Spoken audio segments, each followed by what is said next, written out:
السلام علیکم۔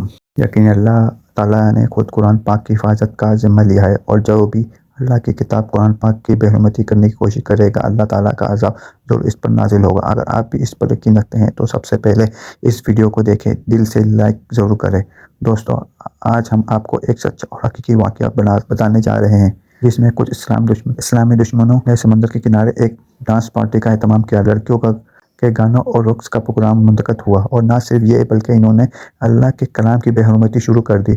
قرآن پاک کے اوراق لڑکیوں کے قدموں میں پھینک دیے اور ان پر ناچنے لگے، لیکن پھر اللہ کی قدرت سے ایسا عذاب نازل ہوا کہ جس کو جان کر آپ کی روح کانپ جائے گی۔ یہ واقعہ ترکی کا ہے، جہاں ایک پارٹی میں کچھ جنرل اور اسرائیلی لڑکیوں سمیت دیگر لوگ موجود تھے۔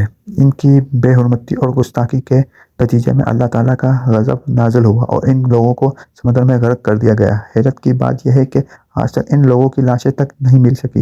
اس طرح کا ایک اور واقعہ 1973 میں روس میں پیش آیا، جب وہاں کی حکومت نے قرآن پاک رکھنے اور نماز ادا کرنے پر پابندی عائد کر دی تھی، لیکن مسلمانوں نے قرآن کو دلوں میں محفوظ کر لیا۔ ایک مسلمان افسر کے مطابق انہوں نے ایک بند مسجد میں اذان دی اور بچوں کو قرآن پاک کی تعلیم حاصل کرتے دیکھا، جو دلوں کو گرماتی ہے۔ اللہ تعالیٰ نے خود قرآن پاک کی حفاظت کا وعدہ کیا ہے، جیسا کہ فرمایا بے شک ہم نے ہی قرآن کو نازل کیا اور ہم ہی اس کی حفاظت کریں گے۔ ان واقعات سے یہ بات واضح ہوتی ہے کہ قرآن اللہ کا کلام ہے اور اس کی حفاظت اللہ تعالیٰ خود کرتا ہے۔ سب لوگ اس پیغام کو دوسروں تک پہنچائیں۔